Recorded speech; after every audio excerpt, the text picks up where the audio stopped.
Perkenalkan, nama saya Nadia Friskila Samosir. Saya berasal dari kelas 11-nya 4. Di sini saya akan menjelaskan materi tentang resensi.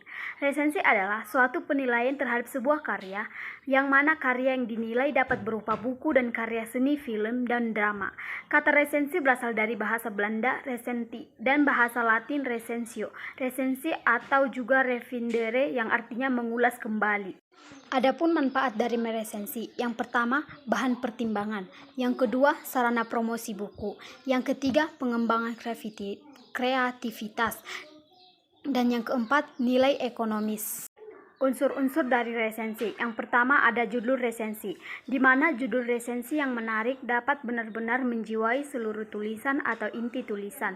Tidak harus ditetapkan terlebih dahulu. Judul dapat dibuat sesudah penulisan resensi selesai. Yang perlu diingat, judul resensi harus selaras dengan keseluruhan isi resensi. Struktur dari meresensi buku. Yang pertama, identitas, mencakup judul, pengarang, penerbit, tahun terbit, tebal halaman, serta ukuran buku. Yang kedua yaitu orientasi. Di orientasi ini bagian umumnya terletak di paragraf pertama. Isinya berupa penjelasan tentang kelebihan buku seperti penghargaan yang pernah didapatkan oleh buku yang telah diresensi. Yang ketiga, sinopsis.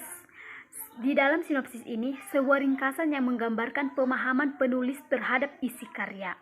Yang keempat, analisis. Di analisis ini terdapat paparan tentang keberadaan unsur-unsur cerita seperti tema, penokohan, serta alurnya. Dan yang kelima adalah evaluasi, di mana sebuah paparan mengenai kelebihan dan kekurangan suatu karya tersebut. Yang ketiga, penerbit. Yang keempat, tahun terbit beserta cetakannya. Cetakannya terdapat beberapa. Yang kelima, tebal buku. Yang keenam, harga buku. Yang kedua, data buku. Data buku biasanya disusun sebagai berikut. Yang pertama, judul buku. Jika buku itu termasuk buku hasil terjemahan, maka judul aslinya juga harus ditulis. Yang kedua, pengarang. Jika ada tulis juga penerjemah, editor, atau penyunting seperti yang tertera dalam buku. Kemudian cara menulis resensi. Yang pertama, menentukan buku. Berisi hal-hal yang aktual atau nyata. Buku tersebut memiliki kualitas yang sangat baik. Belum pernah diresensi sama sekali. Buku tersebut merupakan buku terbitan baru. Yang kedua, menulis identitas buku, yaitu judul, penulis, penerbit, ISBN, dan harga buku. Dan yang ketiga, menulis sinopsis buku, yaitu mencerminkan keseluruhan isi buku. Dan yang terakhir yaitu menilai karya atau menjelaskan kekurangan dan kelebihan dari buku. Kemudian, fungsi dari meresensi antara lain, yang pertama, agar bisa memberikan sebuah pemahaman dan informasi secara konferensif kepada suatu masyarakat atau si pembaca tentang isi buku yang diresensinya. Yang kedua, mengajak si pembaca agar mendiskusikan dan memikirkan lebih jauh tentang apa masalah yang diangkat yang ada di dalam buku tersebut. Yang ketiga, memberikan suatu pertimbangan kepada si pembaca tentang pantas atau tidaknya buku itu untuk dibaca atau diterbitkan. Yang keempat, agar memberikan suatu jawaban mengenai sebuah pertanyaan-pertanyaan dari pembaca ketika buku baru diterbitkan. Ada beberapa syarat dalam menyusun resensi. Yang pertama, ada data buku meliputi nama pengarang, penerbit, tahun terbit, dan tebal bukunya.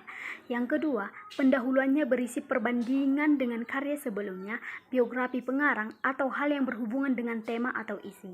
Yang ketiga, ada ulasan singkat terhadap buku tersebut. Dan yang terakhir, harus bermanfaat dan kepada siapa manfaat itu ditunjukkan. Berdasarkan isi sajian atau isi resensinya, resensi buku digolongkan menjadi beberapa bagian.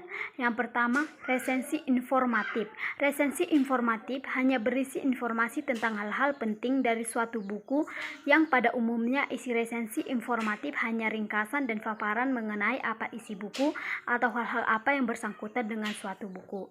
Yang kedua, resensi evaluatif. Resensi evaluatif lebih banyak menyajikan penilaian peresensi tentang isi buku atau hal-hal yang berkaitan dengan buku. Informasi tentang isi buku hanya disajikan sekilas saja, bahkan kadang-kadang hanya disajikan ilustrasi.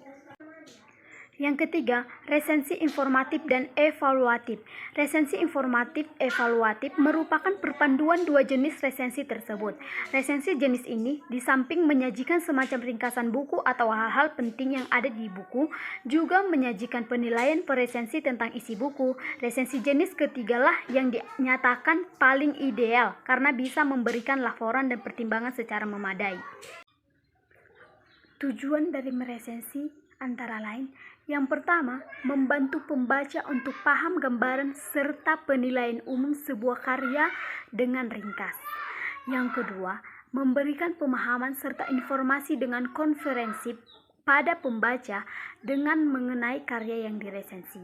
Yang ketiga, memahami kelebihan dan kelemahan karya yang telah diresensi. Yang keempat, memahami latar belakang serta alasan sebuah karya itu mengapa dibuat.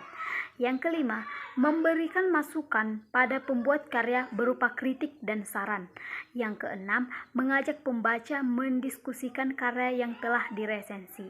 Dan yang terakhir yaitu menguji kualitas karya dan membandingkan dengan karya yang lain apakah karya tersebut lebih baik daripada karya yang lain. Sekian penjelasan materi resensi buku yang saya buat. Jika ada kesalahan kata, saya mohon maaf. Terima kasih.